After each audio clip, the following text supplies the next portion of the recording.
what do? You have to give in or you have to stick it or? You know? Okay. Well, I mean, look, it all, look, first of all, I think that every situation is unique, right? In other words, there does come a point where the dissonance between the man's financial means and his wife's demands are so great that eventually the rubber band snaps, right? Um, but reasonable people always can figure out how to negotiate, right? Well, people correct. Yeah. So try our best to create to mediate, right? I mean, that's what life is all about. It's about trying to mediate between conflicts. It's the one right now, and I'm trying to help out husband and wife where she's South African, used to certain things and he needs to retire because he can't. Is this a second marriage? No. Okay. And she just can't live with this, can't live with that, at the same time. They can't retire because of their expectations or living standards. And I don't try to take sides, but I took sides. Cut in the middle. Yeah. Well, I mean, one of the things that they might be able to negotiate is if she's used to a certain lifestyle, which is at, let's say, 100, and he wants to go down to 20, they should try to meet somewhere. Right. Yeah. It's not healthy also to completely retire if he's been fully. No, there's health issues there. There's health issues. It's bad. He has no choice, but she's not willing to go. Oh, What does that mean exactly? You know, I don't understand. If a man says, I'm going to be earning X from now on, Most less, yeah, than before, yeah. yeah, and I was earning X plus Y, and now I'm only going to be earning X.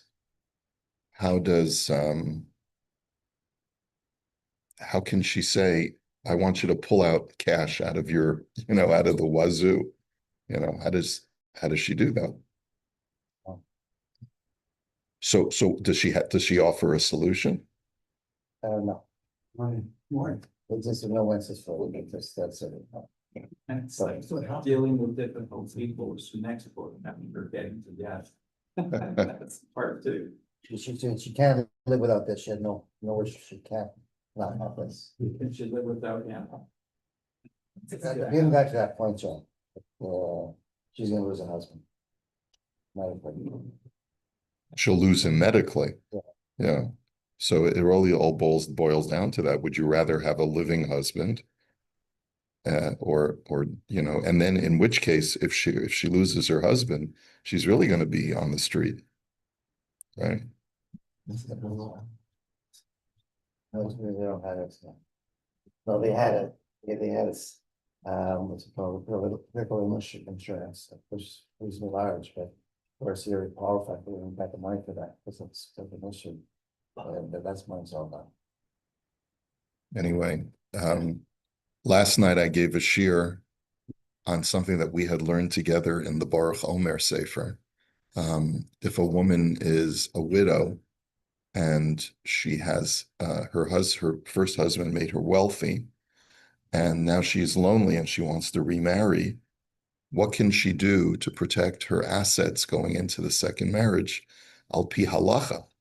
In secular law, you can write a prenup, but in Jewish law, a husband controls 100% of his wife's assets that she brings into the marriage. And if she predeceases him, he inherits her to the exclusion of any of her other heirs. So the question is, what can she do al pi halacha to protect herself? She says, I want to marry you, but if I die, I want my kids to get the estate. It was from their father, So what can she do? So we talked, there is a mechanism, but it's a bit complicated. So that's what we went over last night. Anyway, it should be up on YouTube soon. So if you want to see it, it's interesting. Not sort of unrelated to what you're asking, but these issues are raised, but the halacha can only address what is within the world of reality. What's not within the realm of reality She's expecting something that's not within the realm of reality. She's expecting her husband to produce cash that he cannot produce. So what do you do in a situation like that? The husband, a lot of times the only thing to do is the husband says, this is what I'm doing. And I wish you well. If you want to come along with the ride, come along for the ride. If you can't live this way, I understand, but there's nothing it's not within my power anymore. And sometimes even grown-ups have to have tantrums, but then eventually you hope that they calm down. Does that make sense? Yeah, it makes sense. The problem is that this person and two other people that are Canadians and spouses of South African women, I think the expectation is quite high, and they didn't realize that when they went to the marriage. So it's a problem. It's a problem. Right? Yeah. Right, Errol? We all watching the sole South African representative. Wow. There's always been a problem. There's always been a major problem. Always, always. This is nothing new. Now the point is that you can't make the money that he's making, and that's a problem. Well, first of all, we should point out that not all South Exactly. African women, yeah, are. I'm doing this for I the like charity. that. Yeah, there are, but I did say to Hal that my brother's married to a South African woman, very fine person, but also has a different attitude of economics, than what the way I grew up. There are cultural, mores and things like that. Yeah. So it's interesting. Okay. Well, the lesson of this morning is, if you marry a South African woman, make sure you make a lot of money. Yeah. Okay.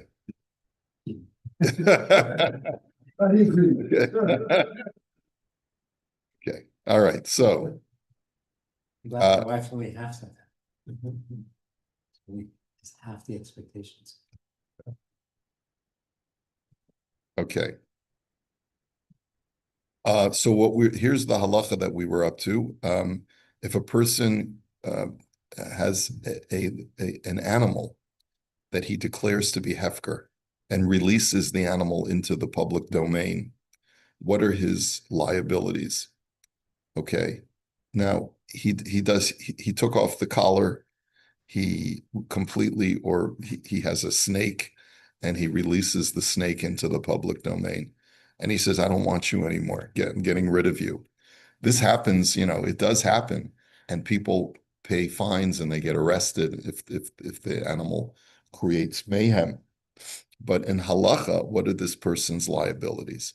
So we've talked about this idea of grama before, of causative damage. And this is an example of that kind of situation where you may be chayiv b'dinei shamayim, but we can't really prosecute you midinei adam because it's not direct damage. Im adam hifkir es abal chay shebirshusov v'holach behizik. If a person has an animal and he declares that animal hefker, and that animal goes ahead and God causes damage, harehu pater milashalim es hanezek. He's the previous owner is pater now. Why? Because when the animal caused the damage, it was no longer his property. Torah chiyav arakis bale hamamon lishmor al mamonam shelo yazik below chiyav bekach adam me'alma shahamazik eno mamonach ma'marakasov below yishmerenu ba'alav. Torah only obligates someone whose property goes ahead and causes damage. But if it's no longer my property, even though I could have potentially stopped that animal, but I failed to do so, I will be chayiv b'dinei shamayim for having allowed that animal to go ahead and cause havoc. But I'm pater midinei adam, because the Torah says if the owner does not watch over the animal, then he's chayiv. So this is, let's see, he goes through the psukim. The chiyuv hashmira dafka al mishu balamamon b'shas hanesek. You have to be the owner at the time of the damage. Now, even you might argue that there's a rabbinic law that when you declare something to be hefker, you really need to do it in front of 3 people to make a public a declaration of hefker. Hani mili kisha hefker nasa b'dibur bilvad.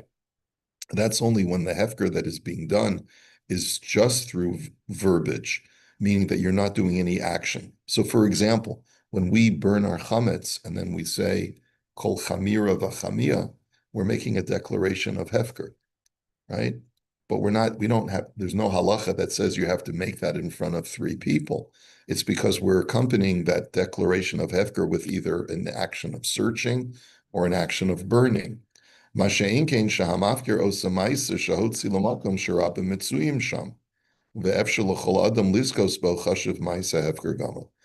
he says, and therefore in this situation where he's releasing the animal into the public, he's done an act to show that it no longer is his and that anyone is free to come and take it. And that act of hefker does not require a public declaration in front of 3. He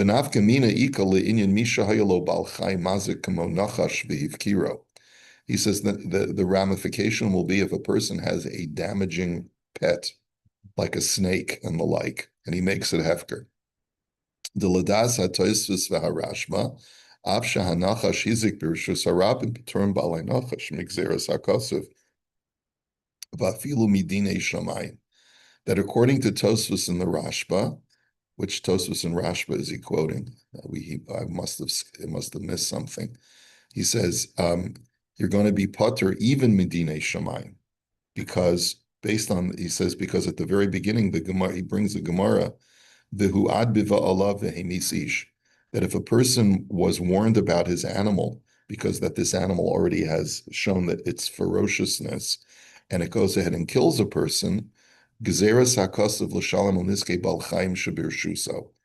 Okay, there's the Torah says that you have to pay for animals that are within your domain. He doesn't quote a Rashba and a Tosfos here. He may be referring to something that he had referred to in a prior footnote. So in any event, Uladas harambam dino kikeren muedes afilu pam rishona, Uladas hatosvos b'din regel ularashman b'din shein. But according to the Rambam, if an animal has already demonstrated that it is a ferocious animal, then releasing that animal into the wild will not let you off the hook. So he says, Ayin Choshen Mishpat, Simen Shin Pei Tes Siv Ches. So he's spoken really in shorthand here. We should really take a look at that and see what's going on. So let's take a quick look here. Shin Pei Tes.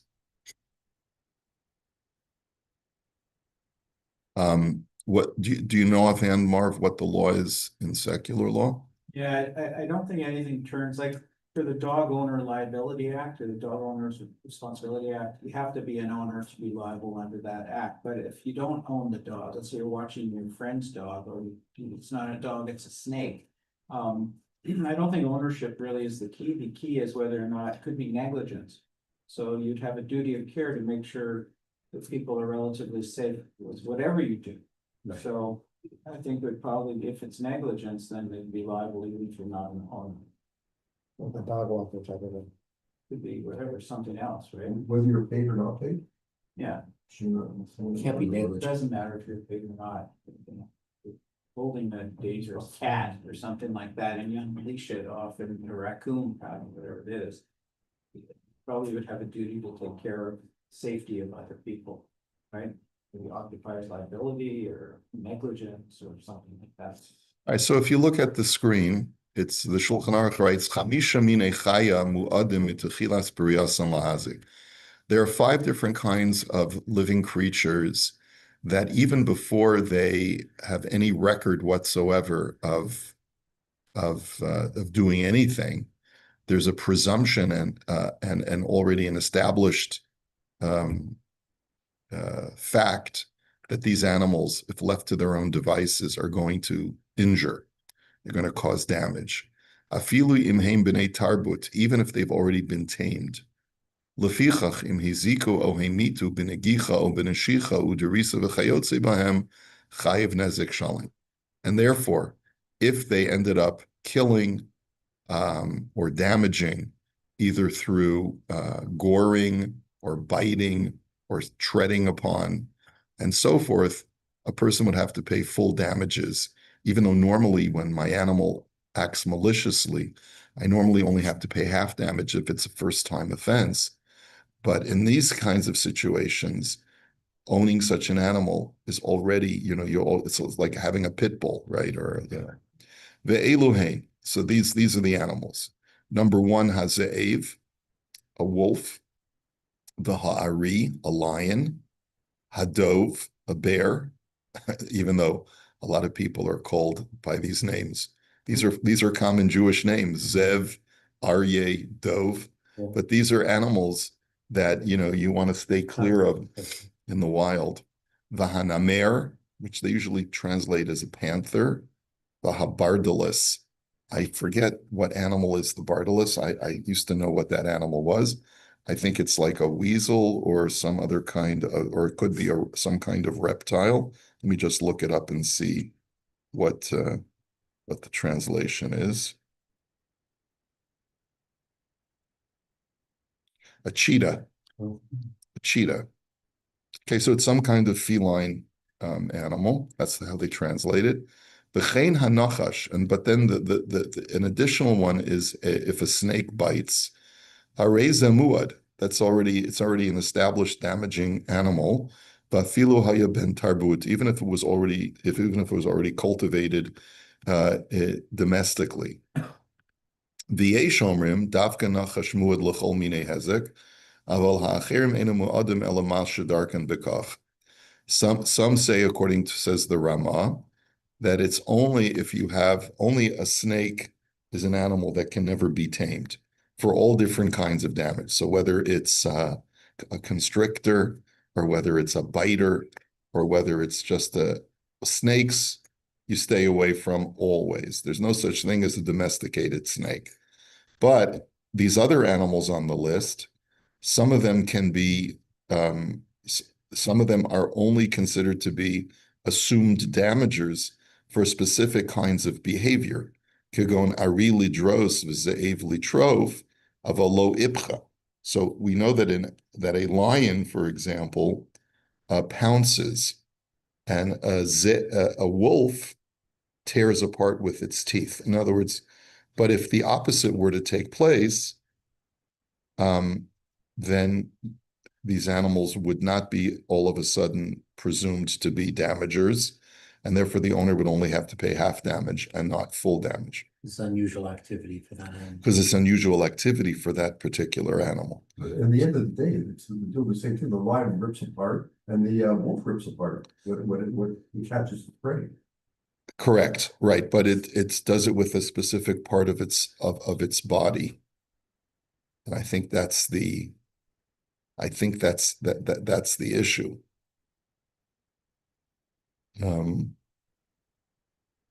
Does the snake have a specific aspect of Gan Eden? And is it something about the snake itself as opposed to just as another animal? I don't know that it's necessarily related to Gan Eden. It could be, but God created all different kinds of animals, and some animals are more subject to this kind of behavior than others. So rather, it's clear that if you're owning these animals, you're responsible. But what happens if you decide to send it out into the wild? Even these animals. Yeah, so that's the part that's not clear. I couldn't understand from the footnote, like why he refers us to this section in Shulchan Aruch. He was talking about a case where you declare the animal hefker before you release it into the wild.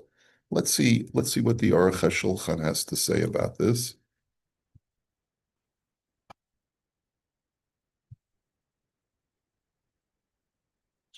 Okay.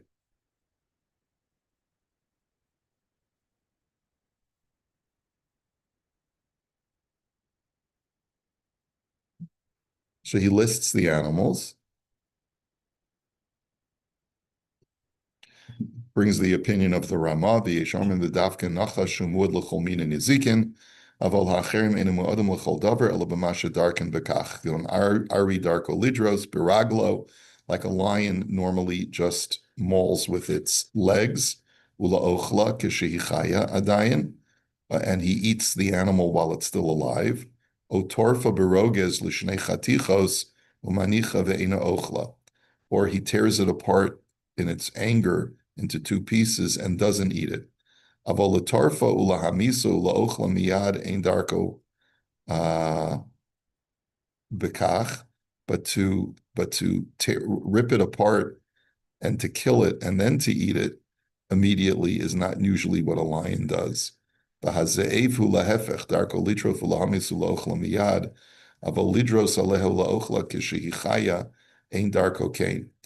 wolf is different in the way that it normally kills its prey. He normally eats it right away and doesn't pounce on it with its paws.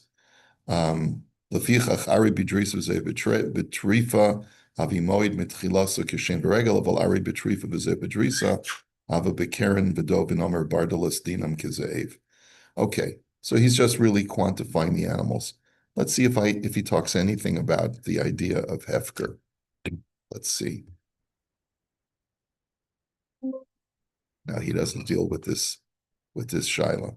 So I'm really not sure where the author is going with this. Okay.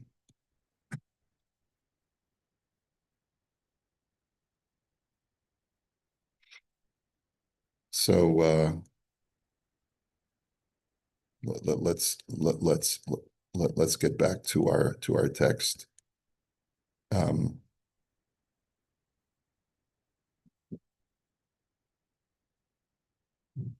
The question I thought of was, even if you make something hefty and send it out, it comes back onto your property.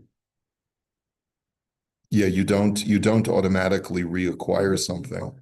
You don't reacquire something that you made hefker. So you come back Yeah. and going to somebody on the property, but it's not yours anymore, so. Yeah. Yeah, look, it's a loophole. It seems like it's a loophole. But if you know that an animal is ferocious, you know an animal has a track record of causing damage, and you make it hefker and then release it, I don't see how you could possibly argue that you're pater midinei shamayim. Certainly, God is going to hold you accountable for releasing a source of damage into the public. Okay, so that's just what it would seem Part to of me. the city bylaws, what you can own? Like, can you own a pit bull anymore, or that's? No, the dog owners responsibility act bans pit bulls. And they grandfather the old ones in, they have to muzzle them and spade them and the whole thing, keeps them on a leash.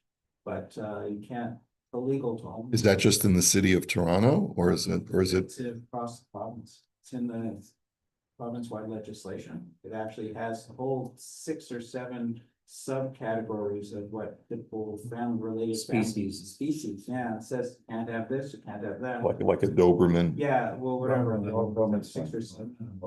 Dobermans are okay, or a Rottweiler? That's not illegal on the Rottweiler or a German Shepherd or Mastiff. Right. Just- But other kinds of just not animals pit as bulls. well, right? That whole thing. Pit bulls are like real big problems. There's other animals too, like monkeys and other things that, Yeah, I don't that know. that woman at the IKEA, remember that whole thing with the monkey? What happened? She had a pet monkey and it was running wild in the IKEA parking lot, and she moved out of Toronto because she wanted to keep the monkey, and there was a whole thing about, certain pets are not allowed to own. Well, okay, we wish her well. Exotic. This is a long cats. time ago. Yeah. Exotic cats.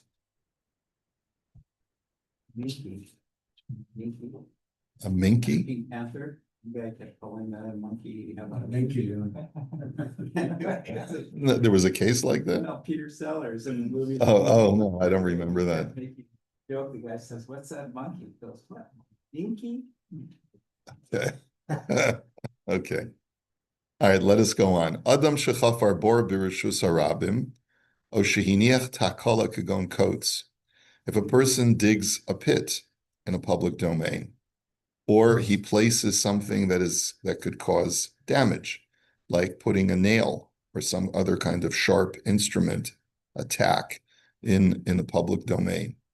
V'holech regel sheholach im kelev birachov lo ra'a es habor, and someone who's a pedestrian is traveling with his property, like he's carrying a bag of goods, and does not see the pit or the indentation that this guy created. V'nofal letocho oniskal b'tachala, and he falls into the pit, gets injured. Umach mazen nishberu kelav, and as a result, his utensils get damaged. So patra haTorah es bal habor l'shalim avor kelav shenishberu beboro o shenizoku machmas takola shenicha b'rishus harabim. So the Torah actually exempts you from property damage. It only holds you liable for bodily damage in cases like that. Ule'inyan chiyav bidei shamayim taloi im higia mamono al yedei gorim acher. So he says, as far as heavenly liability, it'll depend if your property was im higia mamono al yedei gorim acher. Dahainu lo shehu hevi ez sham afal pi. So in other words, did the property fall into the pit because of someone else, or did it fall in directly as a result of the pit being dug?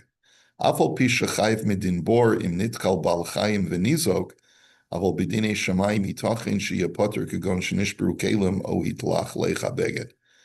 That if a person is injured, then the person is liable for the injury, but he's not going to be liable if his utensils break or his clothes get dirty or torn and the like. So this is an interesting facet of halacha, that when it comes to the damage of bor, it's only for bodily damage, bodily harm, but not for property damage. Now, where do we learn this from? So he quotes the Gemara in Bava Kama that says, "V'nafal sham shor o chamor hapasuk memayit adam." That it says that if an animal falls into the pit, so that seems to exclude human beings. Bal habor chayiv b'tashlumin rak im nafal labor shor o kol bal chayim acher umeit sham. Aval im nafal adam umeit bal habor patur. So he says, only if animals fall into the pit are you liable, but if a human being falls into the pit, you're going to be patur. Uchemo kain chamor velo kelim sheshvirasam zumisasam. He says, similarly, the Torah says chamor to the exclusion of inanimate utensils, where when they break, they're no longer usable. Kelim kol davershu eno bal chai. So he says, based on this,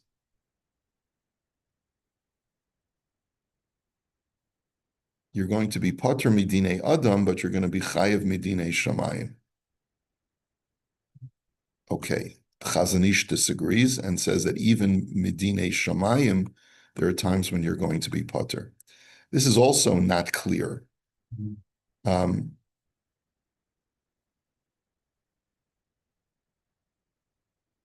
Is that because a human person would see the hole and should have common sense? Is that the reason? That's the question. What is the reason that you're pater from based in damages?